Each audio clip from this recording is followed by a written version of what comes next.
The subject of today's list is an actress that has many accolades, including a Best Actress Oscar, and has played an array of roles and done them well each and every time. She's got a real home on the range, if you know what I mean. And if you don't know what I mean, what I'm trying to say is that her range is so vast, she has more than enough certified fresh films to fill a top 10 list. Many of them comedies, which isn't always easy, and on top of it all, she's just 35 years old. So take that, Father Time. And since all the B-roll has already given it away, I really should have thought that one through. I'm talking about Emma Stone. She's great and she's getting better. How is that possible? It just is. So here are the top 10 Emma Stone movies ranked by Tomato Meter right now on Rotten Tomatoes Countdown.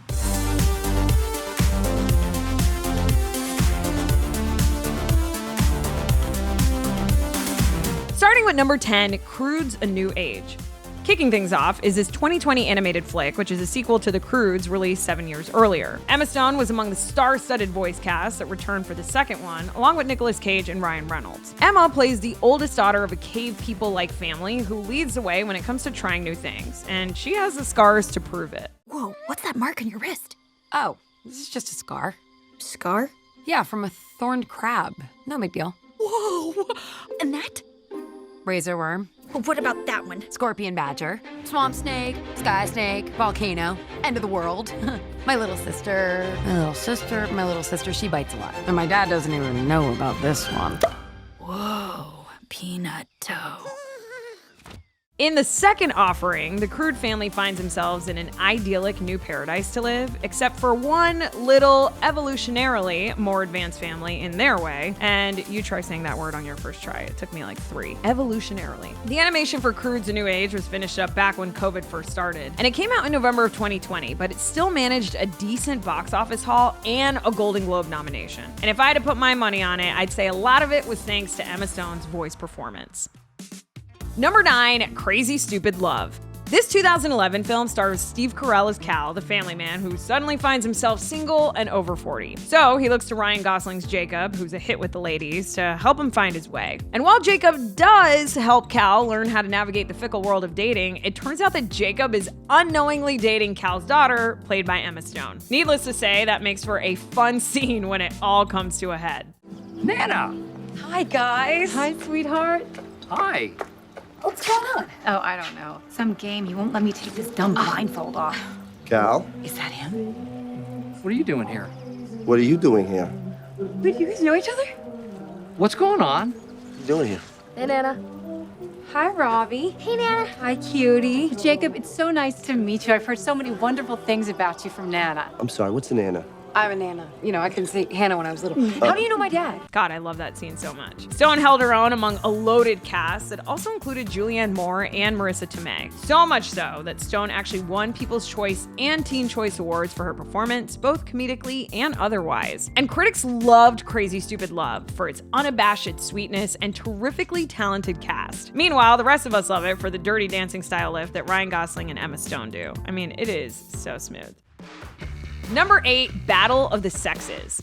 This 2017 sports film is loosely based on the 1973 tennis match between Billie Jean King, who's played by Emma Stone, and Bobby Riggs, played by Steve Carell. Their second time working together after Crazy Stupid Love, so it's kind of funny that this movie is up next. Some critics called it the best performance of Stone's career up to that point, in part because it was against the norm of what young Hollywood actresses were doing at the time. And I mean, she totally transforms herself. Ladies and gentlemen, this is Custer's Last Stand.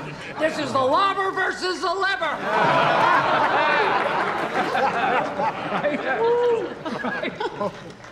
Keep talking, Bobby.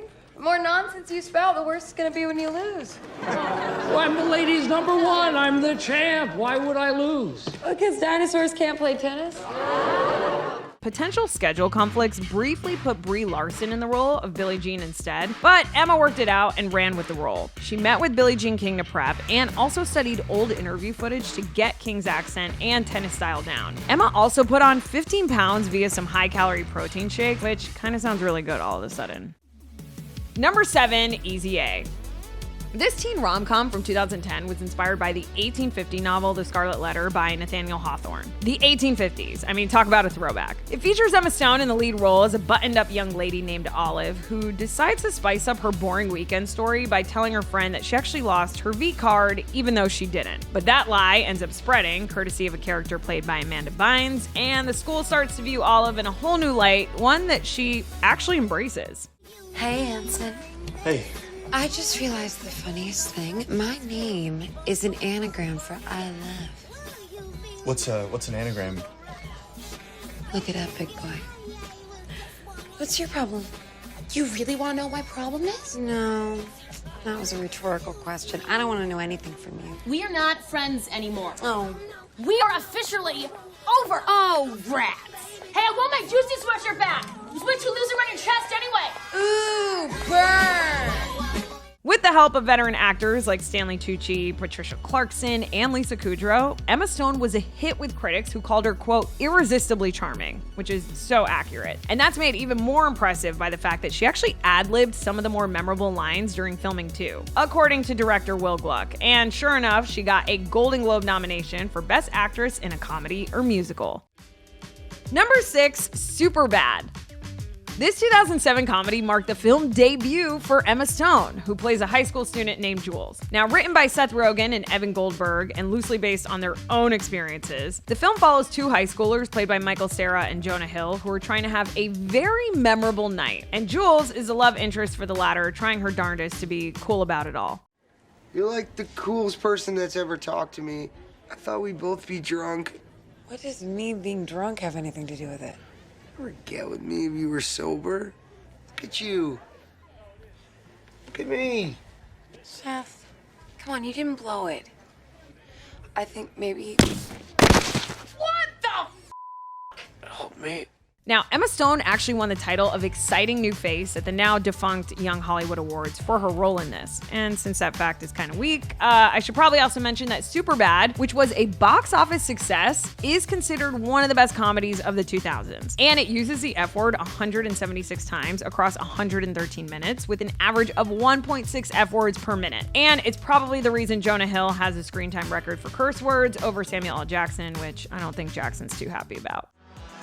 Okay, friends, so we're halfway there, and I love a good recap. So just to get you up to speed, it was Crude's a New Age at 10, Crazy Stupid Love at 9, Battle of the Sexes at 8, Easy A at 7, and Superbad being super awesome at number 6. So what exactly is going to be in the top 5? Well, I can tell you that certified fresh flicks like Cruella and The Amazing Spider-Man aren't on there. So hopefully you're more intrigued, and here we go.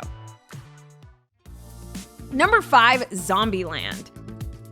Directed by Ruben Fleischer in his feature debut, this 2009 flick follows a group of survivors as they travel cross-country seeking safer ground after a virus turned most people into zombies. Now, along with Woody Harrelson and Jesse Eisenberg leading the way, Emma Stone stars as Wichita, the older sister of Abigail Breslin's character, who is also her partner in Con Artist Crime.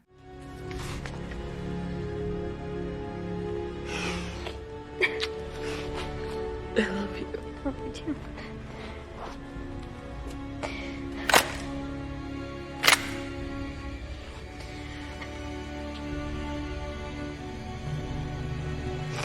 You need some help? Now that you mention it. We'll take your weapons, your car keys, your ammunition. And if you got it, sugar, let's go.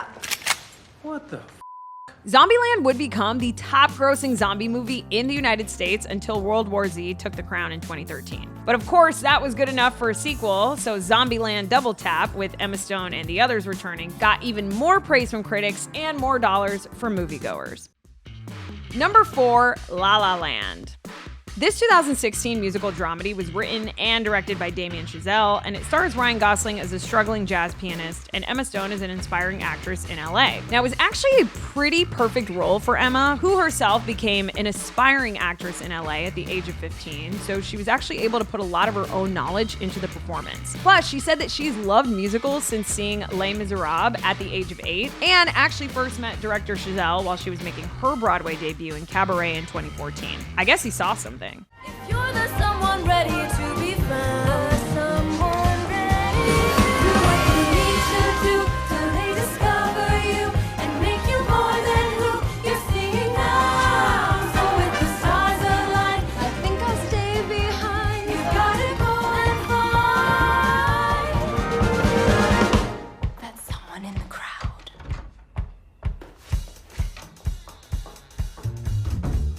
So Miles Teller and Emma Watson were originally slated to star in this film, but they both dropped out to pave the way for Ryan Gosling and Emma Stone. Good thing, because the result was La La Land grossing almost $450 million at the worldwide box office and being nominated for 14 Academy Awards while winning 6, including Best Director for 32-year-old Giselle, the youngest ever at the time, and Best Actress for Emma Stone. Number 3, Birdman, or The Unexpected Virtue of Ignorance. Michael Keaton stars in this 2014 film as a Hollywood actor known for a superhero role. Gotta love when things are meta like this. Now, he's on the downslope of his career and trying to put on a Broadway play to stay relevant. Emma Stone plays his daughter Sam, with whom he's trying to reconnect, and she's actually a recovering drug addict working as his assistant. And well, you know, the daughter/assistant role means telling it like it is. This is my chance to finally do some work that actually means something. That means something to who? You had a career, Dad, before the 3rd comic book movie. Before people started to forget who was inside that bird costume. You were doing a play based on a book that was written 60 years ago for 1,000 rich old white people whose only real concern is going to be where they go to have their cake and coffee when it's over. Nobody gives a shit but you. Birdman, which won Best Picture, Director, Original Screenplay, and Cinematography Oscars, was shot to simulate the effect of taking place almost all in one continuous shot. It turns out that the longest takes were about 15 minutes and averaged in the 10-minute range. Emma said that it made it extra hard for actors when it came to timing, telling Jimmy Fallon that she actually ruined a 6-minute take by rounding a corner a little too early. And I know what you're thinking, there's no way she could ruin anything ever, because she doesn't.